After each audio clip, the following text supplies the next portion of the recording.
나는 자연인이다 라는 프로그램이라고 합니다. 왜 40대 연령층의 사람들이 나는 자연인이다는 프로그램을 시청할까요? 나는 자연이다 보신 분 손 들어보세요. 예, 좀 계시고 대부분 안 보시네요. 예, 뭐 병이 걸려서 혼자 산속에 들어갔던, 아니면 뭐 사업이 망해서 방황하다가 산속에 들어갔던, 아니면 모든 직장생활 이런 데 염증을 느끼고 그냥 자유를 찾아서 산속에 들어갔던, 어떤 이유든 산속에 들어가서, 자연 속에 들어가서 혼자 사는 사람들의 이야기죠. 나는 자연이다. 근데 여러분, 그 프로그램을 왜 40대들이 이렇게 시청할까요? 네, 40대들이 지금 스트레스가 제일 많은 나이거든요. 아이들은 아직 다 키우지 못했는데 회사에서는 지금 언제 잘릴지 모르는 그 나이거든요. 이제 그 위로 진급하지 않으면 이제 밀려나야 될 나이들이잖아요.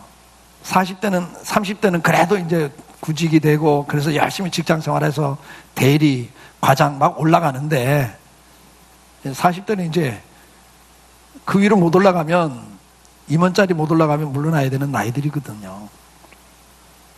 그들은 지금 시달리고 있잖아요. 너무 힘들잖아요. 생존 경쟁 속에.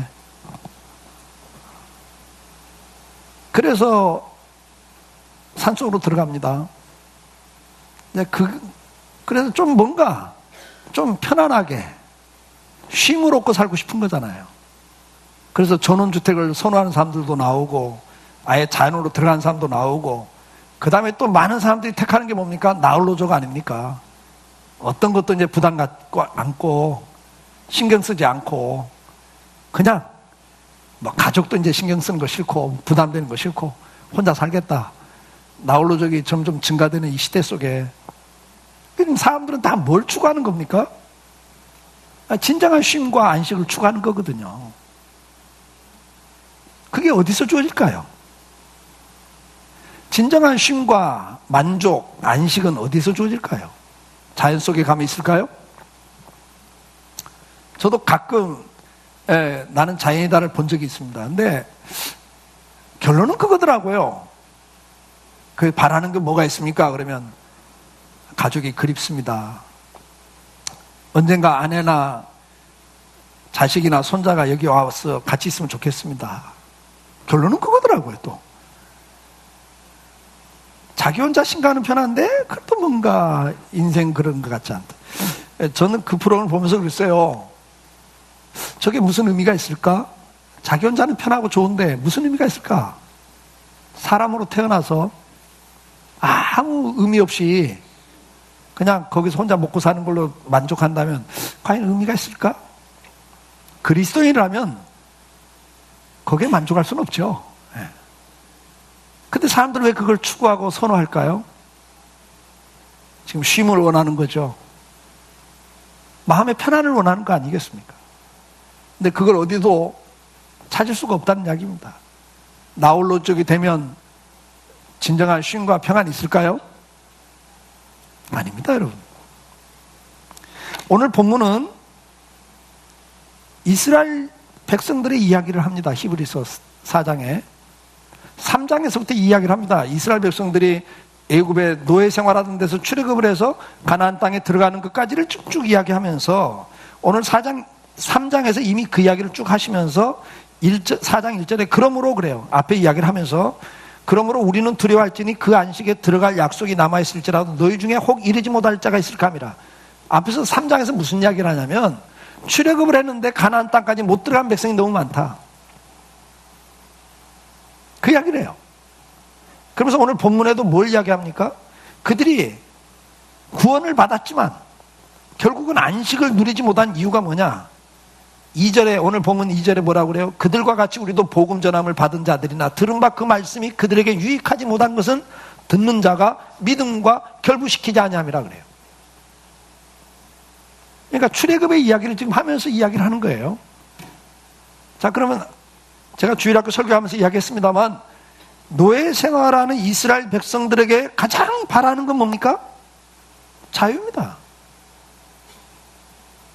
노예는 뭐죠? 자유가 없어요.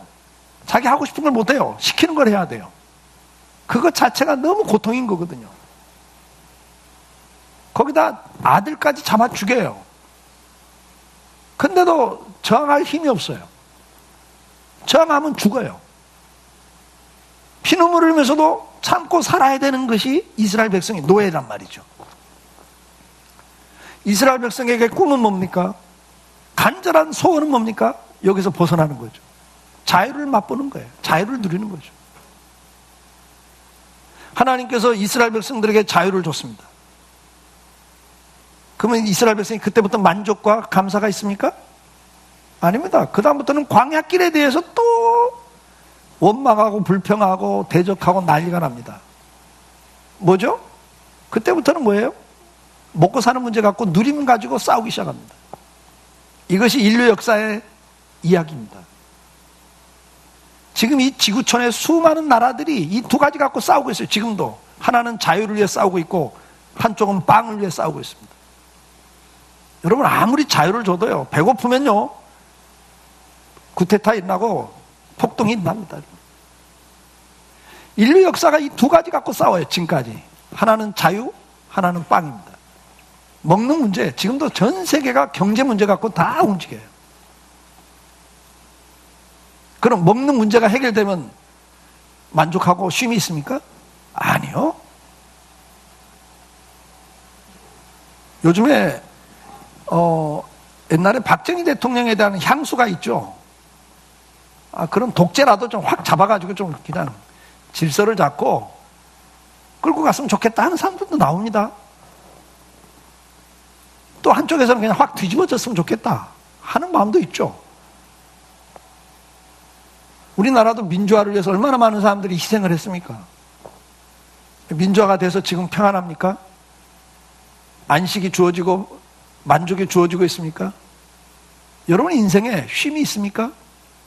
없습니다. 그래서 쉼을 찾아서 자연 속으로 전원으로 갑니다. 나홀로족이 됩니다. 그것마저 못하는 사람은 어떡합니까? 며칠이라도 휴가 내서 자연을 찾아갑니다. 여행을 떠나봅니다. 쉼과 안식을 위해서. 거기서 진정한 또 쉼과 안식이 있습니까? 여러분 해외 나가시면서 공항에 가보십시오. 여러분, 저도 이제 나갔다가 들어오려고 비행기를 타려고 기다리고 있습니다. 비행기를 타고 기다리면 이제 예를 들면 우리나라에 이제 인천에 들어오는 비행기를 타려고 기다리면 어떤 비행기를 탑니까? 인천에서 거기 도착해서 손님 내리고 청소하고 한 두세 시간 만에 또 한국으로 돌아갈 손님을 받아서 가는 거예요. 그럼 저는 이제 기다리고 있죠. 그러면 이제 막 내립니다, 손님들이. 근데 여러분, 그 여행을 오는 손님들이 내릴 때는 그 표정이 어떤 표정들이죠? 다 들뜬 표정들, 막 밤 10시, 11시에 내려도요, 피곤한 기색이 없습니다. 막 들떠갖고 좋아가지고 하하호하고 막 내립니다. 막. 근데 이제 그 여행 끝나고 지금 귀국하려고 기다리고 앉아있는 손님들의 모습은 어떨까요? 다 죽어 있습니다. 말도 별로 안 하고요. 왜? 이제 비행기 타고 가는 순간 밥해야 되고 설거지해야 되고 청소해야 되고 세탁해야 되고 싸들고 있는 세탁물 가지고 세탁해야 되고 집 정리해야 되고 남자들은 또 출근해야 하고 또 시달릴 거 생각하니까 그게 여행이잖아요. 근데 그 며칠이라도 우리는 좀 쉼과 편안을 얻고 싶어서 가는 거 아니에요? 돈 들어가면서. 근데 거기에도 진정한 쉼과 안식이 있냐 그 말이죠. 여러분, 진정한 쉼과 안식은 어디서 주어진다고 성경은 가르칩니까? 이스라엘 백성에게 진정한 쉼과 안식은 뭡니까? 그 노예에서 해방되는 겁니다. 우리 인생에 있어서 진정한 쉼과 안식은 어디 있습니까? 우리가 영적인 걸로 이해를 해야 돼요. 에베소 2장 2절 3절에 보면 그때 너희는 그래요. 우리가 예수 믿기 전에를 말합니다. 우리가 예수 믿기 전에는 그 가운데 행하여 이 세상 풍조를 따르고 공중의 권세 잡은 자를 따랐으니 곧 지금 불순종의 아들들 가운데 역사하는 영이라, 마귀를 말하죠. 이 사탄의 지배를 받고 살았단 너희가. 우리가 예수 믿기 전에는 사탄의 지배를 받고 삽니다. 근데 그 사탄의 지배 방법이 뭐예요? 육체의 욕심을 따라 지낸다 그랬어요. 근데 2절에는 뭐라고 그랬어요? 사탄의 지배 방법이 너희가 그 가운데 행하여, 마귀의 지배 가운데 행할 때 어떻게 살았다고요? 세상 풍조를 따르고 그랬어요. 그러니까 마귀가 지배하는 두 가지 대표적인 방법이, 첫째는 세상 풍조, 이걸 가치관이라 그래요. 요즘 세상에서 뭐가 제일 중요하다고 말합니까? 여러분들 평소에 뭐가 중요하다고 생각하고 사세요? 솔직히 말해봐요. 뭐가 중요하다고 생각해? 아까 애도 돈 그러대 1순위가. 왜 날마다 부모들이 그것만 말하니까 보고 배운 대로 말하는 거죠. 맞아요. 돈이 최고죠. 그 다음에 뭐예요? 건강. 지금 한국 사람들에게 최고의 지금 중요한 과제, 100세 시대니까 건강해야 되거든요. 그래서 돈, 건강. 그 다음 뭐예요? 젊은 세대는 외모, 성공. 근데 여러분, 이게 마귀가 지배하는 방법이에요.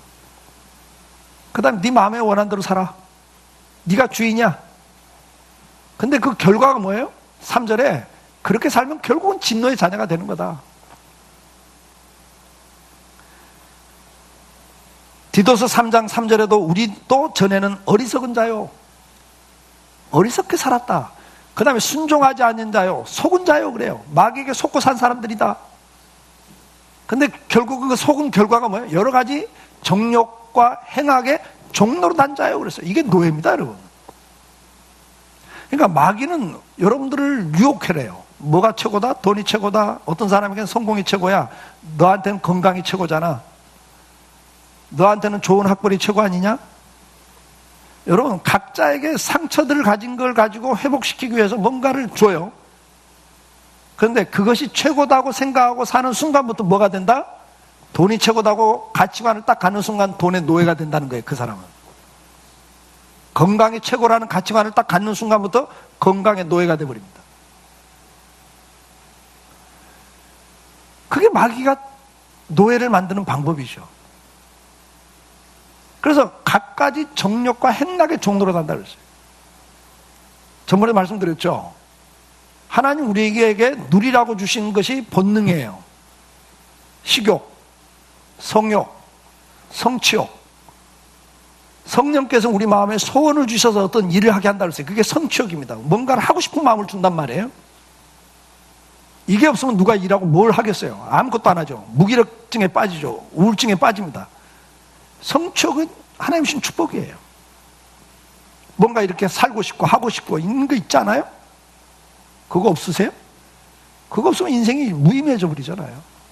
이게 하나님 주신 본능인데 이게 뭐예요? 우리를 누리라고 준 거예요. 행복하라고 주신 거예요. 근데 마귀는 들어와서 뭐라고 그래요? 욕심을 갖게 한단 말이에요. 선이 있는데 그 선을 넘어가게 해요. 그래서 식욕도 식탐을 갖게 해요. 그 성경에 뭐라 그래요? 배를 신으로 산다 그랬어요. 먹고 사는 문제가 인생의 중요한 문제라고 생각해버려요. 성욕도 자기 가정이랑 울타리에서 부부간에 만족하고 행복을 주고받아야 되는데 거기에 만족을 못해요. 다른 남자, 다른 여자를 보면서 만족을 추구해요. 그럼 뭐죠? 그게 만족하지 못하고 욕심을 갖게 하면서 딴 남자, 딴 여자한테 넘어가는 순간 가정이 무너져요. 내 가정만 무너져요? 그 가정이 무너져요. 성취욕도 하나님이 주신 건데 선을 넘어가 욕심을 갖게 한단 말이에요. 이 정욕이라고 그래요. 욕심. 그래서 더 성취하고 싶은, 그래서 뭐예요? 결국은 그것의 노예가 되게 만들어요. 일의 노예가 되게 만들어요. 그래서 이게 뭐예요? 종로로 단다 그랬어요, 여러분. 그렇기 때문에 오늘 저와 여러분이 뭘 인식해야 되냐면 안식일을 지키면서 진정한 안식이 뭐냐를 확인하라는 거예요. 너 어디서 안식을 지금 얻으려고 하냐? 너 어디서 만족과 쉼을 얻으려고 하냐? 이게 마귀가 준 그거 가치관을 가지고 네가 만족을 얻고 쉼을 얻으려고 하면 넌 그것의 노예가 된다. 이걸 다시 확인하라는 거죠. 성경은 지금 우리에게 그걸 이야기해요. 이것의 노예가 되면 어떻게 됩니까? 종로로 단 자요, 악독과 투기를 일삼는 자요, 가증스러운 자요, 피차 미워해요. 그러니까 이것의 노예가 되면 명예의 노예가 되고 돈의 노예가 되고 성공의 노예가 되고 건강의 노예가 되면 결국은 뭐예요? 서로 원망하고 불평하고 미워하고 시기하고 살 수밖에 없다는 거죠. 경쟁사회 속으로 들어가 버리니까. 피차 물고 뜯으면 피차 망하는 자리에 가는 거예요. 로마서 6장 12절에 그래서 우리에게 권면합니다. 그러므로 너희는 죄가 너희 죽을 몸을 지배하지 못하게 하여 몸의 사욕에 순종하지 말고 그 종노릇 하지 말라는 거죠. 그러니까 애굽의 노예 생활하던 이스라엘 백성이나 우리가 똑같아요. 지금 노예란 말이죠. 거기에서는 뭐가 없어요? 쉼이 없고 안식이 없습니다. 노예가 되는 한은 쉼과 안식이 없어요. 그럼 오늘 저와 여러분들이 안식일을 지키면서 다시 확인하라는 거예요. 나는 지금 무엇의 노예가 돼 살고 있는가? 무엇의 지배를 받고 있는가? 마귀의 지배의 방법은 가치관이란 말이에요. 풍조. 이것이 중요해. 이것이 중요해. 그렇게 하지 말고 또한 너희 지체를 불의의 무기로 죄에게 내어주지 말고 오직 너희 자신을 죽은 자 가운데서 다시 살아난 자 같이 하나님께 드리며 너희 지체를 의의 무기로 하나님께 드리라. 이스라엘 백성들이 진정한 쉼과 안식은 어디서 옵니까? 애굽의 파라오를 섬길 때는 노예입니다. 거기서 해방됐으면 이제부터 누구를 섬겨야 돼요? 하나님이 주인이시잖아요. 하나님을 섬기면 하나님은 뭘 줘요? 은혜와 평강을 주고 행복을 주고 복을 주잖아요. 마귀를 따르면 뭘 줘요? 불행을 준단 말이에요. 저주를 준단 말이에요. 마귀가 유혹할 때는 달콤하게 유혹하지만 그걸 한번 딱 먹으면 독배예요. 그걸 마시면 죽어요. 중독이 돼요. 그래서 한번 성욕에 사로잡히면 성적 노예가 됩니다. 쾌락을 추구하기 시작하면 쾌락의 노예가 돼버리는 거예요. 돈을 추구하면 돈의 노예가 되는 거고요. 방법이 없습니다. 이게 마귀가 지배하는 방법. 거기 진정한 여러분 쉼이 없어요. 안식이 없습니다. 뭘 해도 안식이 안 와요. 주님은 우리에게 말씀합니다. 로마서 14장 17절 하나님의 나라는 먹는 것과 마시는 것이 아니다. 오직 성령 안에 있는 의로움과 평강과 희락이다. 진정한 평강은 어디서 오냐? 진정한 기쁨이 어디서 오냐? 성령 안에서 온다 그랬어요. 로마서 15장 13절에 소망의 하나님이 모든 기쁨과 평강을 믿음 안에서 너희에게 충만하게 하사 그래요. 그러니까 진짜 평안, 진짜 쉼과 안식은 어디서 주어져요? 하나님을 믿는 믿음 안에서 주어지는 거라고. 이스라엘 백성이 죄의 노예였던 그 애굽의 노예였다가 해방되는 것이 안식과 쉼인데 우리로 말하면 뭐예요? 예수 그리스도를 통해서 구원받은 것. 구원받았다는 건 뭐예요? 죄의 노예에서 이제는 해방이 된 거란 말이죠. 이걸 로마서나 갈라디아서 굉장히 강조해요. 너희가 해방된 자들이다. 그렇기 때문에 다시는 그런 죄의 노예가 되지 마라. 종노릇 하지 마라. 그걸 강조하는 거죠. 그러면서 뭘 이야기합니까? 사도 바울을 통해서 교회마다 편지를 쓰는데 그 편지 첫 마디가 이런 말들로 계속 반복됩니다. 고린도 교회를 향해서 보낸 편지 고린도전서 1장 3절 하나님 우리 아버지와 주 예수 그리스도로부터 은혜와 평강이 있기를 원하노라. 진짜 은혜와 평강이 어디서 와요? 진정한 평안과 쉼이 어디서 와요? 하나님 아버지와 예수 그리스도로부터 오는 거예요. 다른 데서 오질 않아요, 여러분. 갈라디아 교회에 보낸 편지 갈라디아 1장 3절 똑같은 단어를 씁니다. 우리 하나님 아버지와 주 예수 그리스도로부터 은혜와 평강이 있기를 원하노라. 에베소 교회에 보낸 편지 에베소 1장 2절 하나님 우리 아버지와 주 예수 그리스도로부터 은혜와 평강이 너에게 있을지어다. 왜 이 말을 계속 반복할까요? 빌립보 교회에 보낸 편지 빌립보 1장 2절 하나님 우리 아버지와 주 예수 그리스도로부터 은혜와 평강이 너에게 있을지어다.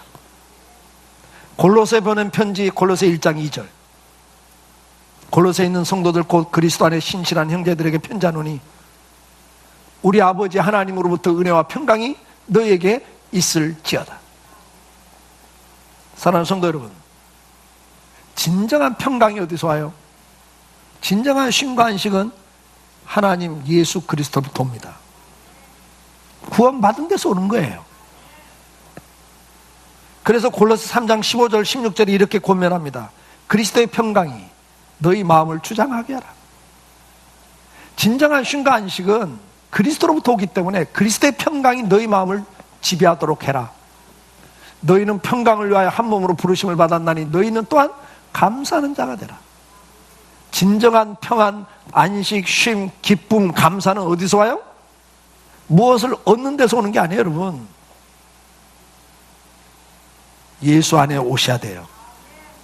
안식일을 지킬 때마다 이걸 기억하라는 거예요. 나에게 진정한 쉼과 안식이 어디서 오는 거야? 그러면서 뭐라고 말해요?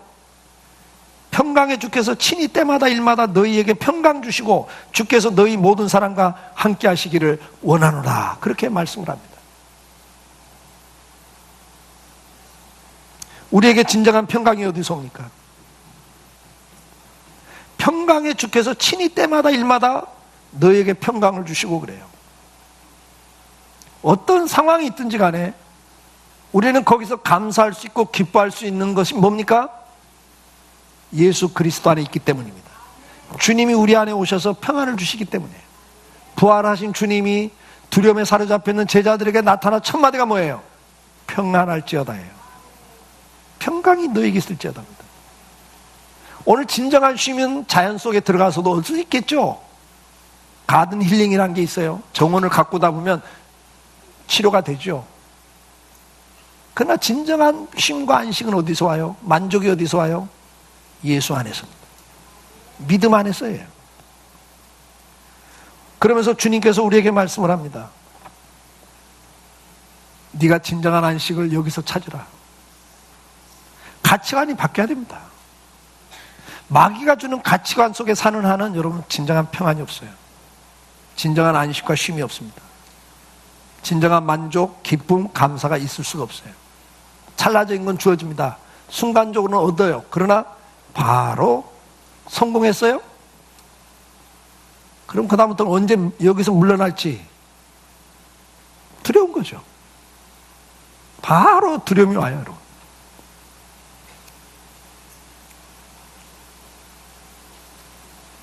한 달에 매출이 100억이 되면 만족할 것 같아요, 여러분? 거기에 평안이 있을 것 같아요? 아니요. 그 다음에 300억 매출을 또 추구하기 시작하고 그 다음에 100억도 제대로 할지 못할지 지킬지 못할지 두려움 속에 사로잡히는 겁니다. 여러분 만족 없고 쉼 없어요. 거기서 예수 안에서 들어오는.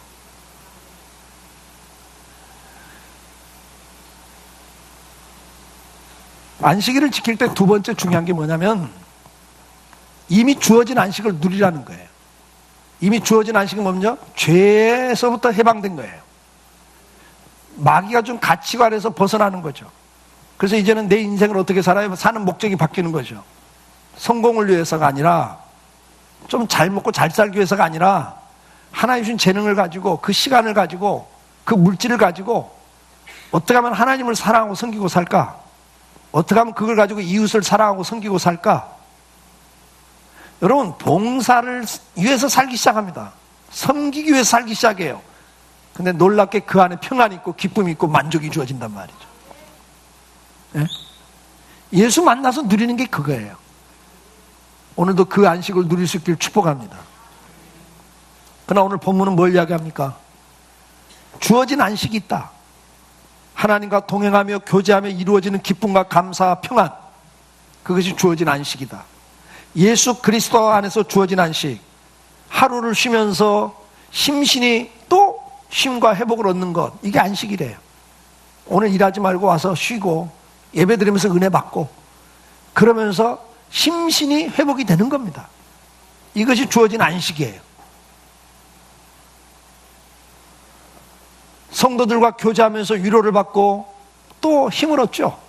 이것도 주어진 안식, 누릴 수 있는 안식들입니다. 그러나 이거보다 더 좋은 영원한 안식이 있다. 그렇게 성경은 가르칩니다. 오늘 히브리서 4장 8절 9절에 뭐라고 그래요? 만일 여호수아가 저에게 안식을 주었다면 그 후에 다른 날을 말씀하지 아니하셨으리라. 그런즉 안식할 때가 하나님의 백성에게 남아있도다. 이스라엘 백성들은 출애굽하는 게 안식이었어요. 근데 출애굽을 했는데 그 다음부터는 빵을 다 갖고 이야기를 해. 빵 갖고. 그래서 그들은 그 다음부터 가나안 땅을 들어가는 게 꿈이었잖아요. 그럼 가나안 땅 들어가면 그 다음부터 쉼과 안식이 있었어요? 아니요. 거기서 또 전쟁, 기근, 난리예요. 그래서 하나님 뭘 말씀을 하래요? 여호사가 준 가나안 땅이 너희들 꿈에도 그리던 가나안 땅 축복? 그게 너희에게 안식을 주더냐? 아니다. 그건 뭘 상징하는 거냐? 영원한 나라가 있다는 것. 그걸 바라보고 살으라는 거다. 그걸 이야기해요. 그래서 고린도후서 4장 16절에 뭐라고 말씀합니까? 우리가 돌아보는 것은 보이는 것이 아니요 보이지 않는 것이니 보이는 건 잠깐이요 보이지 않는 것은 영원함이라. 18절에 결론을 냅니다. 16절부터 보면 뭐라고 그래요? 16절부터 우리가 낙심하지 않는다. 우리 겉사람은 후패하고 낡아진다. 나이가 들고 노화도 되고 병도 들고, 그러나 이것 때문에 우리는 낙심하지 않는다. 그 다음 우리가 이 세상을 살아가면서 많은 고통을 당하고 있다. 실패를 맛보고 있고 좌절을 맛보고 있고 눈물을 삼키고 있지만 그것이 전부가 아니라는 걸 우리는 알고 있다. 믿음을 지켜나간다고 하는 것은 더 중요한 것이 우리에게 이루어져 가고 있다는 걸 우리는 알고 있다. 그러면서 18절 결론을 내는 거예요. 그렇기 때문에 우리는 이 땅에 보이는 걸 위해서 살지 않는다. 보이지 않는 걸 보고 산다. 사랑하는 성도 여러분, 계시록 7장 15절에 보니까 보좌에 앉으신 이가 그들 위에 장막을 치시리니 저희가 다시 줄이지 아니하고 목마르지도 아니하고 해나 아무 뜨거운 기운에 상하지 아니할지니 이는 보좌 가운데 계신 어린 양이 저희 목자가 되사 생명샘으로 인도하시고 하나님께서 저희 눈에서 모든 눈물을 씻어주실 것임이라 그랬습니다. 계시록 13장 14절에 내가 들으니 하늘에서 음성이 나서 가로되 기록하라. 자금 이후로 주 안에서 죽은 자들은 복이 있도다. 복이 있다 그랬어요. 그러면서 뭐라고 말씀합니까? 성령이 가라사대 그러하다 저희의 수고가 그치고 쉬리니 이는 저희가 행한 일에 따름이라 그랬어요. 사랑하는 성도 여러분, 이 땅에는 진정한 안식이 없습니다. 이곳에는 언제나 전쟁과 기근, 질병, 분쟁, 다툼, 시기, 미움, 질투 끊이지 않습니다. 진정한 안식은 하나님 나라 천국밖에 없습니다. 가나안에도 질병과 기근과 전쟁이 끊이지 않았던 것처럼 오늘 이 땅에는 파라다이스가 존재하지 않습니다. 그렇기 때문에 너희는 이 땅에 안식을 추구하지 말라. 이 땅은 잠시적인 것, 한시적인 거다. 제가 십몇 년 전에 설교한 설교 제목입니다. 무거운 가방을 든 여행객. 제가 다른 설교 제목은 다 많이 잊어버리지만 이 제목은 안 잊어버리고 있는 것 중에 하나입니다. 우리는 여행객입니다. 나그네라고 하잖아요. 인생은 나그네. 여행객이란 말이에요. 근데 여행을 하면서 짐을 많이 갖고 가면 여행이 됩니까? 여행을 처음 가는 사람은 2박 3일 여행 가는데 가방 몇 개? 두세 개 가져가요. 2박 3일 여행 가는데. 왜? 처음 가니까 다 필요할 것 같거든. 신발만 해도 등산화, 조깅화, 해변에도 갈 거 생각하니까 또 바닷가에 신을 신, 그 다음 사람만 만날 때 신을 신, 운동화도 가져가야 되고, 그러니까 신발 대여섯 컬레. 거기에 맞는 옷도 또 다양한 옷 가져가야 돼. 가면서 생각하니까 필요할 게 너무 많아. 그래서 다 챙기다 보니 가방이 2개, 3개, 큰 가방이. 그러면 그때부터는 여행이 어떻게 돼요? 가방 끌고 다니다가 또 잊어버리지 않을까, 분실하지 않을까, 또 그거 짐 챙기느라고 정신도 없고 땀만 뻘뻘 흘고 여행이 여행답지가 않아져 버립니다. 근데 우리가 인생길을 그렇게 살아간단 말이에요. 너무 짐이 많아요. 너무 챙기고 사는 게 많아요. 왜요? 여러분들이 속고 사는 거잖아요. 자본가들은 그 자본을 가지고 회사를 하면서 뭐 합니까? 물건을 만듭니다. 그걸 팔아야 되는 거예요. 그래서 수많은 돈을 쏟아부어서 광고를 합니다. 요즘 시대를 뭐라고 그래요? 소비 시대라 그래요. 왜요? 이건 자본가들이 자기 자본을 키우는 방법은 뭐예요? 물건 만들어서 팔아야 되잖아요. 그 비싼 돈 들여가지고 수억 들여서 유명한 탤런트 모델로 세워가지고 광고 때립니다. 그것도 막 20초에 몇 억짜리를 계속 때립니다. 그러면 그 결론은 뭐예요? 그거 보다 보니까 사고 싶어 안 사고 싶어요? 그거 없으면 뭔가 문화인 같지 않고, 그거 없이 사는 건 좀 뭔가 제대로 못 사는 것 같고. 여러분, 최고의 심리학자들이 달라붙어서 광고 만든단 말이에요. 거기 여러분 당할 재간이 없습니다. 그래서 결국은 물건을 사. 이것도 필요해서 사고 저것도 필요해서 사고. 그래서 또 현찰 없으니까 활부로. 그 다음부터 여러분들 날마다 활부 인생 사는 거예요. 근데 집에 가봐요. 한 번 쓰고 안 쓰는 물건이 얼마나 많은지. 홈쇼핑 보세요, 여러분. 안 사고 베겨요? 난 절대 안 사. 그냥 시간 때우기 위해서 보는 거야. 그러다 보면 언제 사, 또. 당할 재간이 없어요, 여러분. 그 심리의 학자들을 어떻게 여러분들이 이겨요? 그 날마다 빚더미에 올라가 있는 거예요. 활부 인생이 된단 말이에요. 이게 전 세계적이에요. 미국에서도 뭐라고 하는데 빚 인생 그래, 영수증 인생 그래요. 날마다 영수증 날라오니까 돈 내라고. 차에서부터. 우리 기독교인들은 좀 간편하게 사실 생각해야 돼요. 여기는 지나가는 인생길이에요, 여러분. 너무 많은 걸 가지려고 하는 만큼 여러분들은 그것에 치여 살아요. 더 이상 자본가들에게 속지 마세요. 날마다 자본가 욕할 거 없어요. 그 사람들은 돈 가지고 할 일이 그건데 뭐예요? 속는 게 우리 문제지. 우리 기독교인들은 좀 심플하게 살 필요가 있어요. 너무 갖추고 살려고 하지 마세요. 나그네 길인데 나그네가 짐을 많이 챙기면 챙기는 만큼 즐거움이 반감되는 거예요. 여러분 인생이 고달퍼져 버려요. 오늘 우리는 안식일을 지킬 때마다 뭘 생각해야 돼요? 지나가는 인생이다. 제가 이 이야기는 했습니다. 어떤 왕이 아들에게 왕위를 물려주기 전에 아들에게 뭔가 중요한 이야기를 하고 싶은데 그래서 그 나라에서 제일 현자, 지혜로운 사람을 불렀어요. 내가 우리 아들에게 반지를 하나 만들어주면서 왕을 부탁해야 되는데 그 반지에 새겨서 계속 볼 때마다 왕의 반지를 끼고 볼 때마다 기억할 수 있는 글귀 하나를 새겨줘라. 이 현자가 그 반지에다가 딱 한마디 썼어요. 따라서 하세요. 이 또한 지나가리라. 이 또한 지나가리라. 성공했다고요? 교만하지 말아야 이거 지나간다. 실패했다고요? 좌절하지 말라는 거예요. 이것 또한 지나간다. 옆에 있는 분에게 한 말씀 하세요. 지나갑니다. 지나가는 거예요. 여러분 지금 눈물이 나세요? 고통이 있으세요? 다 지나갑니다. 그거 바라보면 여러분들 안식이 없습니다. 오늘도 영원한 천국을 바라보고 살기를 주의 이름으로 축복합니다. 주님은 우리에게 이렇게 권면합니다. 골로새서 1장 3장 1절로 4절에 우리에게 이렇게 권면합니다. 그러므로 너희가 그리스도와 함께 다시 살리심을 받았으면 위의 것을 찾으라. 거기는 그리스도께서 하나님 우편에 앉아 계시느니라. 2절에 위의 것을 생각하고 땅의 것을 생각하지 말라. 보는 게 다른 거예요, 저와 여러분. 왜냐, 너희는 이 세상에서 이미 죽은 자, 마귀의 종로로 닫는 데서 벗어난 자다 이 말이죠. 너희 생명이 그리스도와 함께 하나님 안에서 감춰져 있는 사람들이다. 너희는 소속이 하나님의 백성이다. 그 4절 우리 생명이신 그리스도께서 나타나실 그때 너희도 그와 함께 영광 중에 나타나리라 그랬어요. 사랑하는 성도 여러분, 오늘 본문은 우리에게 마지막 권면을 합니다. 1절과 마지막 절에서 이렇게 권면합니다.